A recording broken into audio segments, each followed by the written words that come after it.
One of the things that I like to do is to share my homilies with people on the internet via YouTube. And the reason I mention that is that I'm filming tonight's Mass. And I hope it's something that you all feel like maybe would be of help to some of your friends who are struggling with their Catholic faith at this time in university. I don't normally film this Mass, but I have a special homily geared kind of towards all of you tonight who are here at DePaul University, all of you who are in school, and I hope that again it strengthens you maybe in your journey during this important time. As you may or may not know, studies suggest that maybe 75% of young people who head off to college stop practicing their faith during that time, and a lot of them never come back. And so as a person who has, as what canon law describes as care of souls for all of you, canon law says that at the end of time I will be asked to give an accounting before God of what I have done to care for and help lead and guide not just the people in my parish, but as well all of you who have been studying at DePaul. And that's certainly something that weighs on me and is something that inspires me to continue to try to do my best for all of you. I think of you a lot and I pray for you, and I hope that you pray for me as well. I want to talk a little bit tonight, and it's kind of maybe a little bit of the football coach will come out of me here. And I think of maybe this homily as kind of like Russell Crowe in Gladiator, kind of walking behind the troops, telling them, hold the line, stay faithful, right? And so that's kind of what this is maybe a little bit of a rallying cry for all of you as you're in this moment of your college faith. I want to look at some of the ways that our faith is challenged and even attacked in this particular setting of the university. And I know from my own experience going to Hanover College, which is a very similar liberal arts, small liberal arts college setting here in Indiana as well, that my faith was virtually attacked from the very beginning, stepping into various classrooms, and found very little refuge for my faith outside of Sunday night Mass as well on my campus. And so what I want us to think about tonight is, do we really have to leave our Catholic faith behind when we enter into a university classroom? Is our Catholic faith something that we have to be ashamed of and embarrassed about in an academic setting? And to do that, I want to look at one of the lines from the first reading today, where God says through his prophet Isaiah to his people, God tells his people, so far are my ways above your ways, so high are my thoughts above your thoughts. And in saying that, this creates some very difficult problems that lead to, I think, some of the ways that our faith is attacked in our college settings here. And I think that one of the first dangers that we have to admit before we start talking about the ways our faith is attacked, one of the dangers that we have to admit here is that this passage poses a problem for us as Catholics as well, and a temptation for us. And I think the temptation for us is to use just this passage to form our entire understanding of God around. And the problem is that when we do that, we get a wrong image of God. We start to view God wrongly, and there's nothing more damaging to our own faith than when we view God wrongly.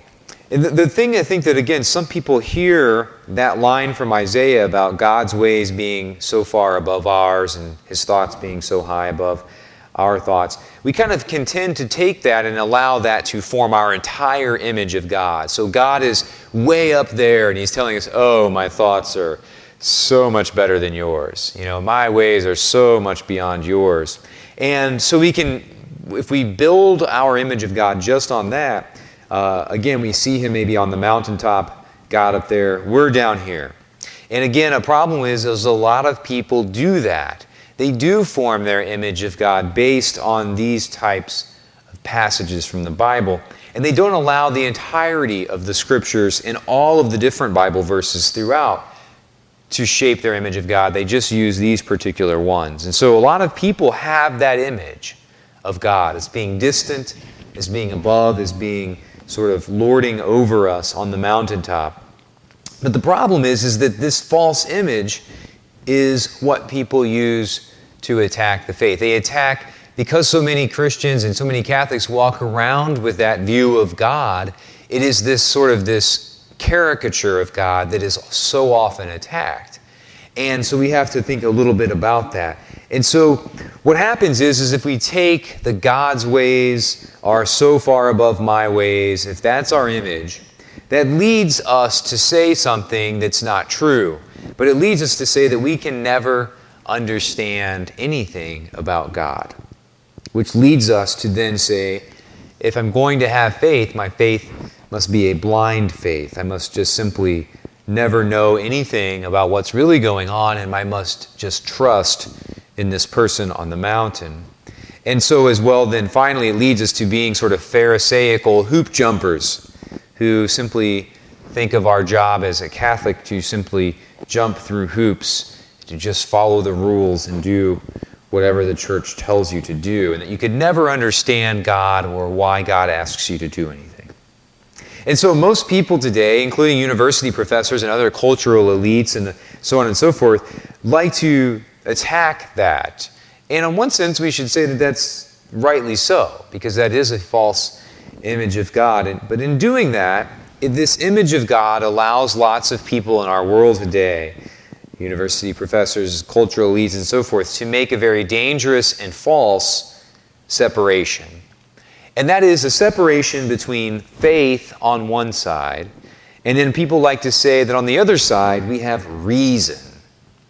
So we have reason, which is where we think and we use our brain muscles, and we have science and logic and all of these things in the thought and the human mind and being rational.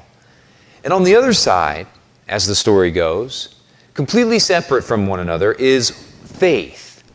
This sort of knuckle-dragging simpletons over here who simply believe in this God that is distant and beyond, and who simply say, well, I can't explain anything, so I simply ignore my thoughts and reason and science and all of these other things, and I believe in God over here.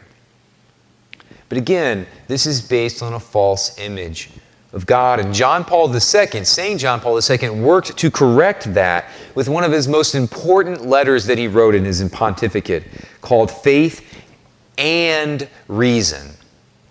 Faith and reason. And he described them very beautifully as two wings of a bird.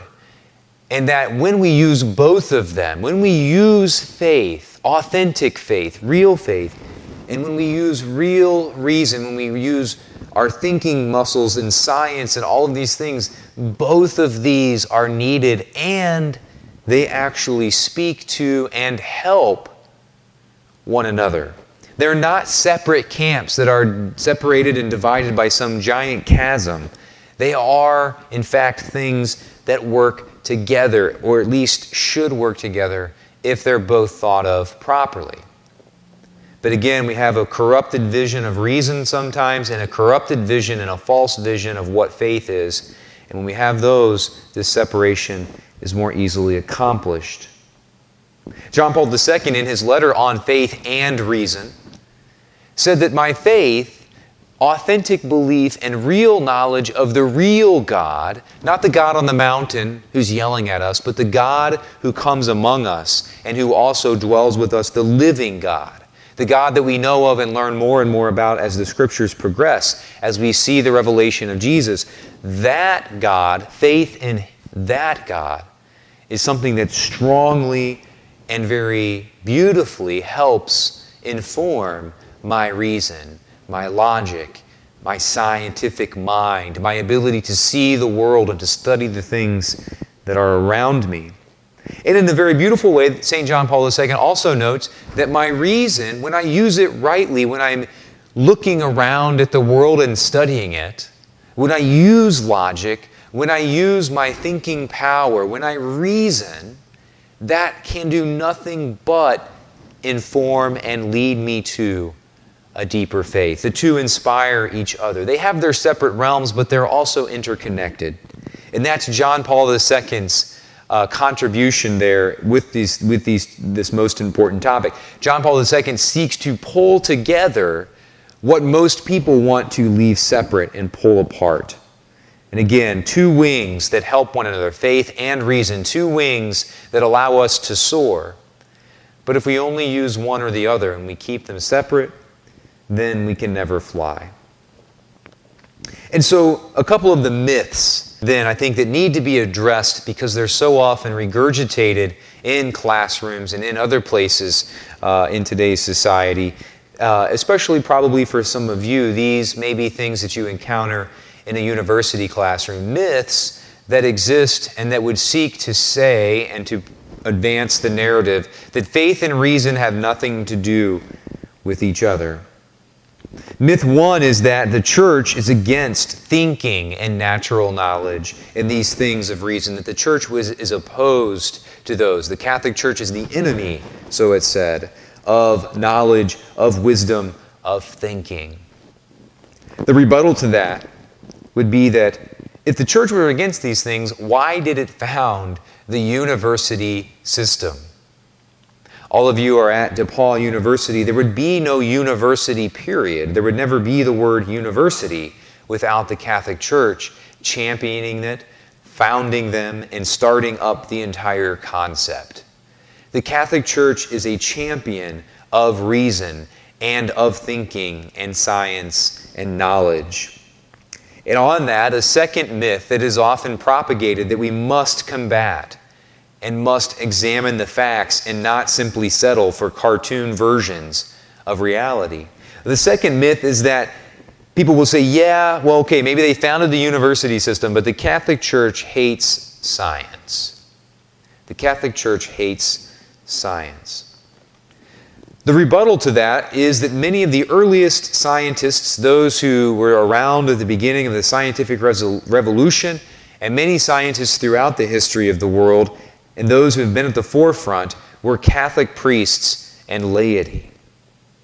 We look at some of the great names in science: Ampere, Roger Bacon, Louis Braille, Gregor Mendel, Copernicus, Blaise Pascal, Louis Pasteur, William of Ockham, etc., etc. These were all great people who were Catholic priests and brothers and laity. If the church hates science, then why were some of the great scientists in the history of the world and some of the great scientists today Catholic? In addition to a further rebuttal of the myth that the church hates science, the church is financing research today in many scientific fields, including adult stem cell research and reproductive technologies and biomedical issues. And the Catholic Church finances and has a world-renowned observatory studying the skies and the heavens and the phenomena of the universe, and is funding many other types of research each year. John Paul II and Benedict XVI, two of our recent popes, would meet annually with the top scientists in the world for several days of talks about what was going on in the world of science. A couple of great reads on this would be a book called God's Mechanics by a man named Brother Guy Manzolano. He is a religious brother who currently heads up the Vatican Observatory, and his book is a beautiful examination of the interplay between authentic faith and authentic reason and how they can inform one another. Another great book is A Comprehensible Universe, The Interplay of Science and Theology by George Coyne and Michael Heller. These are just some of the other amazing works that are out there that seek to establish that, in fact, science and faith have much in common and can learn from and help one another. A third myth, then, very quickly, a first objection. Someone might raise their hand and say, yeah, but what about Galileo? What about Galileo? Now, one of the things I think that we can say is that most people today don't know hardly anything about the actual Galileo affair. The way that the Galileo affair was taught to me when I was in college, in my history class, my survey of history class, was I walked away with the impression that Galileo was tortured and killed and put to death by the evil Catholic Church.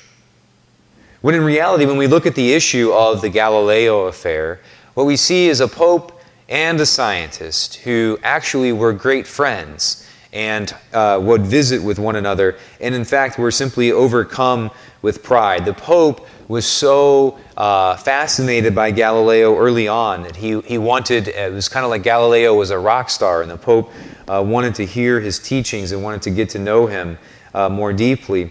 But at some point, pride came in between the two of them and their relationship, And so we have, of course, the frustrations that arose through that and some of the unfortunate incidents there in the Galileo affair.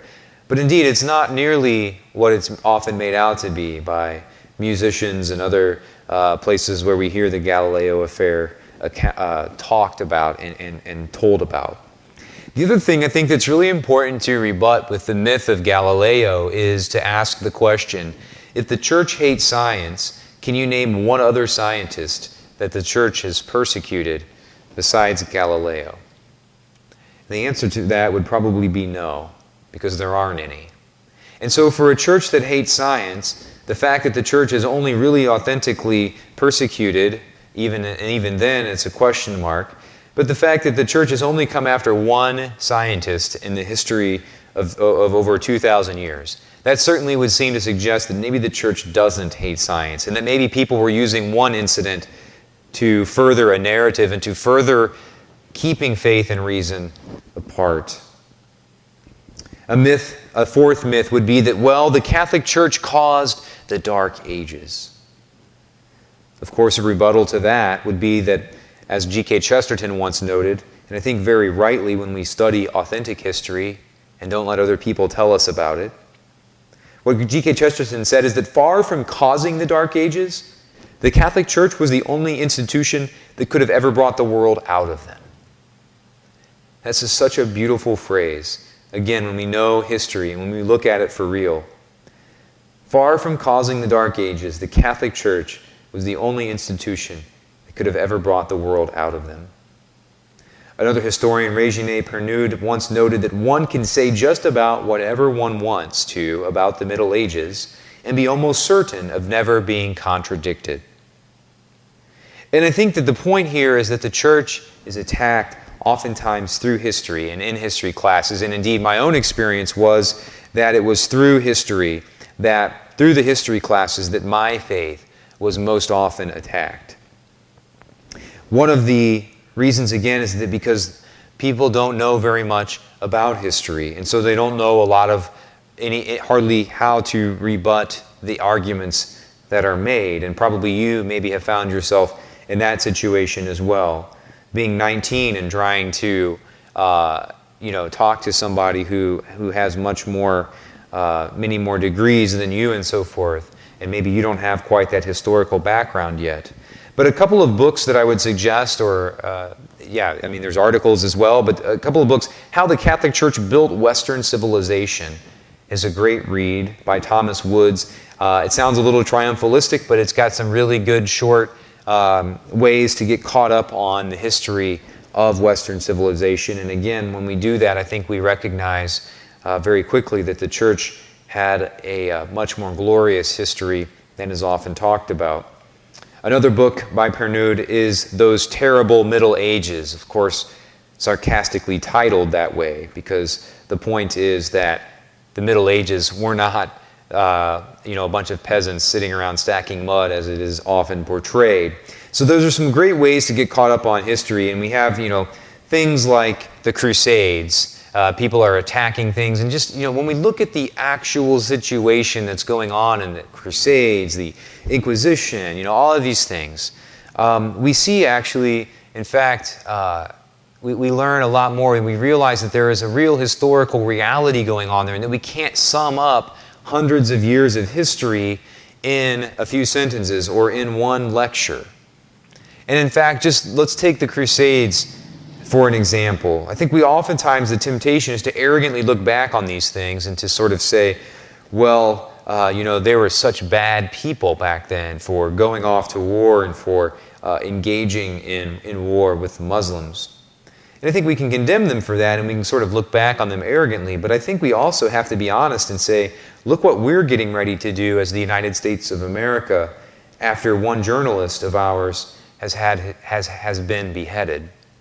And of course that is a horrendous thing, but certainly it puts it in perspective, and we suddenly recognize that if word were coming back to us of many, many, many more people being, having their lives taken, being murdered for their faith, we might and probably would actually seek to go and defend ourselves and our faith as well. And so again, that's just one example of ways that we so often take, we kind of take the arrogant approach and look down on them.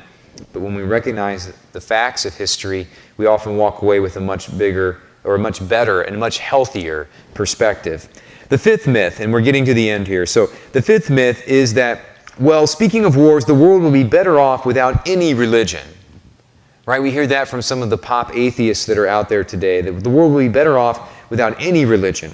And so some people would suggest, can't we all just turn on lava lamps and sing Imagine by John Lennon and just all get along and get rid of religion? Here it's important to note as a rebuttal, the bloodiest and most murderous regimes and movements in the history of the world have been waged by atheists and those who did drive out all religion. The Nazis, the communists in Russia and China were all of them, they were atheistic at their core and sought to eliminate all religions. The Nazis, of course, exterminating millions and millions of Jewish people, and the second largest group that was killed in concentration camps were Catholics. The communists as well have a horrendous and bloody track record of murder and destruction. We see, in looking there, what happens when we get rid of all religion, and in fact, the atheistic and the movements that have sought to rid themselves of religion have in fact been infinitely more bloody than the wars that have been fought based on religious creeds. A sixth myth that is often used in university settings and elsewhere as well to attack Catholicism, to attack authentic faith, is the objection that people will say, what about all the bad Catholics? And again, we will look back and people will use the Crusades or the Inquisition, but they'll also say things like, what about the bad popes, or that corrupt cardinal in the Middle Ages, or whatever it might be, or that pope who had a child outside, with a woman, whatever. All of this corruption, all of these things. And I think that it's important to say that what we really need to be doing is we need to be judging Catholicism or any other system of thought and belief, not by those who don't put it into practice, but by the people that do. This is, again, a tendency in the academic setting to judge Christianity by those who didn't put it into practice, which seems very odd because we never do that anywhere else. We never say, well, working out doesn't work because Dave, my friend, who sits on the couch all day, doesn't actually get any stronger. Well, that's because Dave's not working out, right? It's not because Dave is at home. We don't use Dave as the par excellence and exemplar of working out because Dave doesn't work out.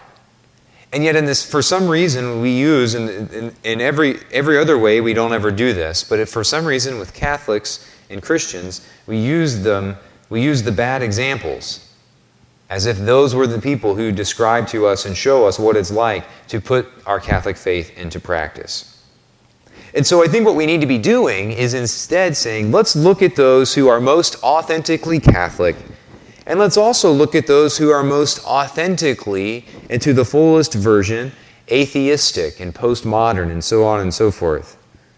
And let's compare those two. That's comparing apples to apples. If we look at the people who embody most perfectly and most clearly the other side of thinking and logic only for its own sake, divorced from faith, divorced from religion and Catholicism and God and all of these things, those who would say that it's all about reason, that there's only one camp, and that we should separate it and leave it over here. So if we look at the people who most authentically embody that, we find people like Friedrich Nietzsche or Michel Foucault or Jacques Derrida or someone along those lines, some of these postmodern philosophers who reached the zenith of getting rid of religion and seeing things as they really are. Where did Nietzsche, though, how did Nietzsche turn out? Where did he end up? Did he end up happy? Did he end up full of peace? Did he end up in any way that other people wanted to imitate? Well, not really. And in fact, I've never heard anybody say There might be someone out there, but I've never heard anybody say, we need more Nietzsches in the world. We need more Foucaults. We need more Derridas. We need more people like that who live this sort of atheism that is ingrained in their person. I've never heard anybody say that. We need more Nietzsches. I have heard a lot of people say we need more Mother Teresas. We need more St. John Paul II's. We need more Pope Francis's. We need more St. Francis's, and on and on and on. I've heard lots of people say that sort of thing. And so we can't be comparing medium atheists or those who kind of talk about atheism but don't really put it into practice completely. We can't be comparing them and holding them up as atheists, as the atheists, and we can't be holding up bad Catholics as the example of Catholicism lived rightly. What we need to be doing is comparing apples to apples. So let's use authentic atheists and authentic Catholics when we're having these sorts of discussions. Again, I raise some of these because I think it's such an important topic to be examining and looking at the interplay between our faith in God and reason, logic, science, and so on and so forth. We need to be understanding and we need to know that my faith belongs in the classroom. I don't have to leave it outside the classroom if I'm going to be engaging in science or thinking or history or any of these other things. My faith and reason both blend together and form and help one another. I have to have that, I have to know that, and I have to trust that, because there are a lot of people who would seek to take that from me, who would seek to drive my faith away from me, for many reasons. We don't have to worry about them tonight. We just know that there are a lot of people attacking your faith and telling you to keep it in a compartment, to keep it over there, don't bring it in here. It doesn't have anything to do with what we're doing here in this particular classroom or this particular place. Know that God has come down from the mountain. He exists among us. He lives in us. He knows us better than we know ourselves. He is a God of relationship, and He's desiring to be in a relationship with us. And that changes everything. God is a human person, and so faith in Him is something that allows me to become a better human person, a more knowledgeable human person, a more rational human person. We pray for all of those who would seek to keep faith and reason separate, or who would seek to have us do that as well. We pray that the world may recognize in us a more complete and a more beautiful understanding of what it looks like when we put our faith and our reason to practice together.